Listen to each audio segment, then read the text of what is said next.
captured and arrested by the police, charged for the crimes of their unlawful actions. And, despite their severity of the crimes, exposure and media attention often follows. And that's just normally how the public media criminal system works in many countries around the world. However, in this here dark old video, we'll be looking at two completely twisted and unbelievable, shocking crimes that you probably didn't know about because they didn't receive hardly any media exposure. These crimes will shock you to your very core, so trust me, stick around for this one.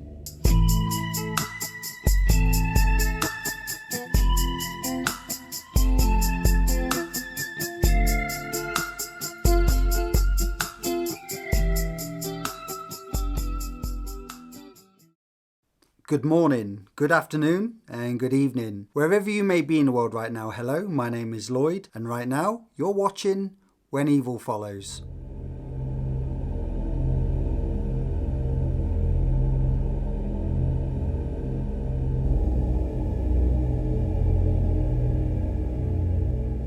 In this here video, we're going to be looking into a couple of severely twisted and completely unbelievable crimes that have successfully been swept under the rug by mainstream media. The reasons surrounding the privacy towards these crimes are completely unknown. However, regardless of the situation, these shocking crimes have been successful in evading mainstream media attention.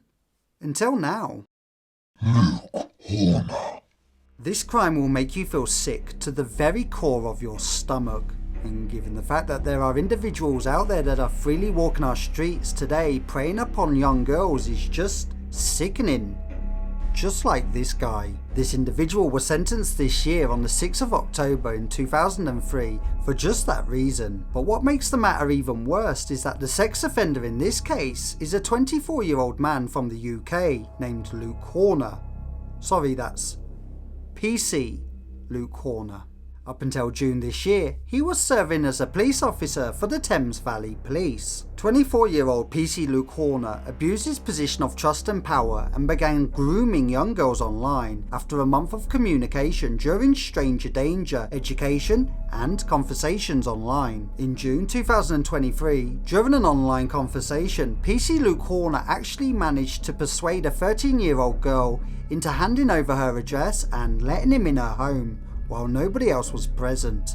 In fact, Luke actually travelled 120 minutes down the motorway towards the child's home, and once there, he raped her in her own bedroom. Children under the age of 16 are not able to give consent sexually, and children under the age of 13 obviously don't have the capacity to fully understand the consequences of their actions, including sexual activity. And this dreadful human being, PC Horner, he knew this. Now, it was actually during this disgusting and filthy sexual encounter, PC Luke Horner actually recorded his sexual actions with the child whilst using the child's phone to do so. So yeah, he actually used the child's phone to record them having intercourse. Like, what a complete and utter scumbag. However, by using the young girl's mobile phone to record the whole ordeal, in actually doing that, he unknowingly would seal his own fate. Because just days later at school during class time, the young girl actually had her phone confiscated by teachers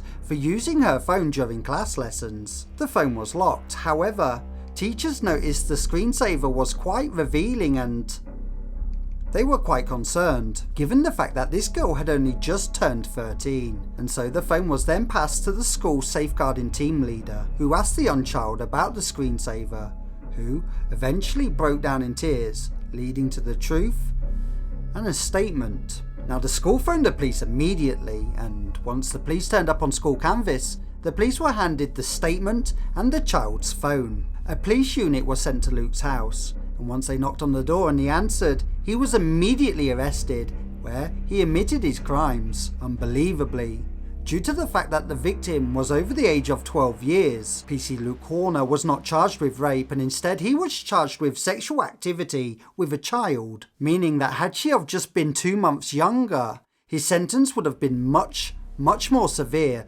leading to a longer sentence. Unbelievable. Like, talk about a failure in the legal system here, and Talk about failing children to be safe, and I don't think these laws are working, and I don't think the punishment is severe enough. Unbelievable. Anyways, on the 6th of November in the same year of 2023, he was sentenced to serve just 6 years in prison. Potentially he's ruined this child's life, and all he gets is 6 years, when that child has to live all her life serving a criminal sentence of her own because of him. PC Luke Horner. Shocking. Now, Luke did appear quite tearful in court as he was given his sentence, and he was also made to listen to a victim impact statement from the girl's mother. She went on to say, "How can I sleep at night knowing what he did? How did he put his police uniform on and go to work and face his work colleagues as if nothing had happened, knowing what he'd done? I feel so sick. As a mother, I feel sick to my stomach each and every time I think about it. It's just rubbish, absolute crap. He could end up serving half of that sentence on good behaviour, meaning he'd be released and unlicensed in just 3 years' time." This was a horrendous case of police-perpetrated child abuse where a 24-year-old serving police officer for Thames Valley Police communicated with the 12-year-old child. That went on for around about a month. The child turned 13 in that time, and he then drove to Northamptonshire to meet up with the child and to have sex with her and record it. It was actually the designated safeguarding lead at the school who became aware of some very inappropriate footage on the child's phone, and actually within 24 hours we had arrested the suspect and dealt with him, charged and remanded. Unbelievable. And with that being said, we can only hope that the victim received as much love and support as needed and as much as she deserves. Let me know your thoughts about this case in the comment section below. Stephanie Hammill. Stephanie Hammill was a 20-year-old travel agent from Wakefield in the West Yorkshire region of the UK who had the whole of her life ahead of her. She was engaged to the love of her life, James Garland, and she was looking forward to a much more brighter and happier future with him. Stephanie and James met at school. They were very young. She was 13 years old and he was 15 years old, and they were both what could only be described as proper childhood sweethearts. And by the ages of 18 and 20, they had both moved into their first place together in Wakefield. And just 6 months later, James popped the magic question, and he asked Stephanie for a hand in marriage. And of course, you know, she said yes, and rightly so.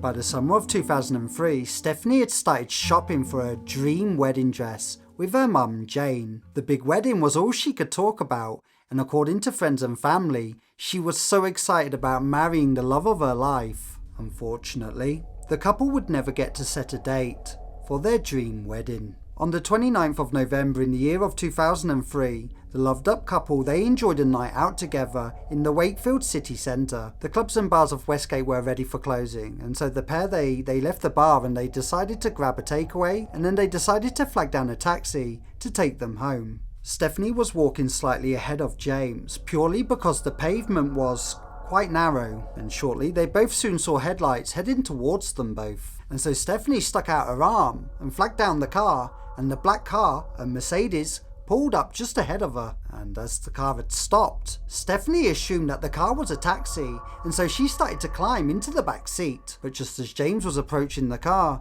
the driver put his foot down on the accelerator. The car took off at speed, right past James, with Stephanie's legs still hanging out the back of the door. And James, he could desperately hear her screaming his name as the car drove off. A truly horrifying event and an uncommon situation. Things like this in the UK don't really happen too often. The driver of the car was 29-year-old Ioannis Revi Nikiotis.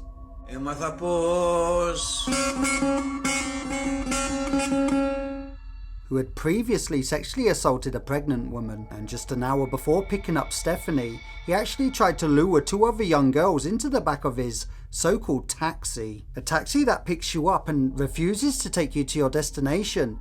Doesn't sound like a taxi I know anybody would want to be catching anytime soon. Anyways, James managed to flag down a police van, and between his distraught sobbing, he actually managed to tell the police that Stephanie had been just taken away. Now the police could see that James was in a complete state and utter panic, and so they took him home to see if Stephanie had turned up there. But as the police van slowly creeped up in front of the house, everybody could see in the van that the lights were off in the home, and the house was still in darkness. And that's when a voice came up on the radio, stating that a body had been found on the roadside, and less than 2 miles away. Young Stephanie was found on the outskirts of Wakefield, laying in the middle of the road, and she was pronounced dead at the scene. Stephanie had feared for her life, as Ioannis Revi was now heading out towards the darkness of the countryside, and so she managed to get the door open, and in total fear and horror, she jumped out of the kidnapper's car.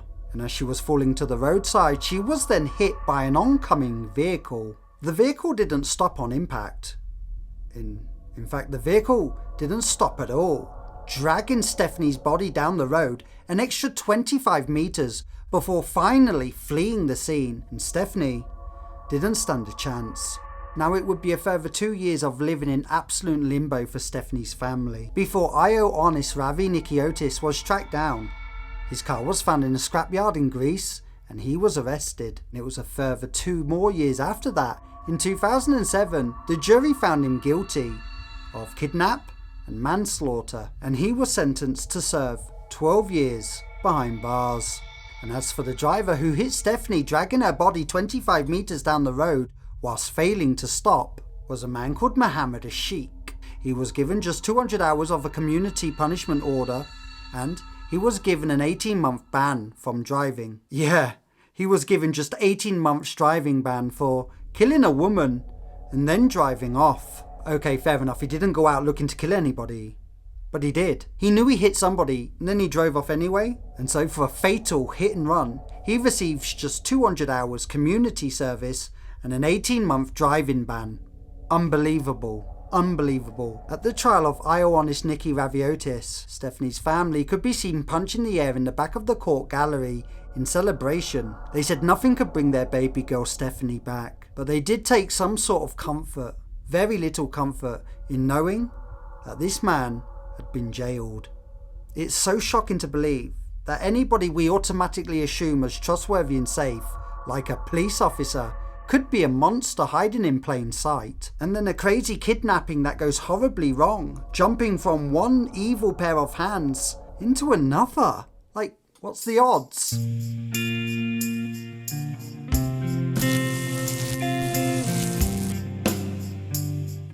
Hello there, and thank you for watching another episode of When Evil Follows. If you have enjoyed this video, then please don't forget to hit the like button and pulverize the bell. That way you'll never miss out on any of our amazing up and coming videos, just like this one. So what do you think to these 2 unbelievable, shocking cases? Both cases exceptionally twisted, sinister and shocking to believe, and yet these crimes never really got the publicity the criminals deserve. Let me know what you think about these crimes in the comment section below, and don't forget to pulverize and murder that like button, guys. Subscribe to the channel if you're new around here, and as I always say, please stay safe, look after yourself, and I'll see you again the next time when evil follows. Bye.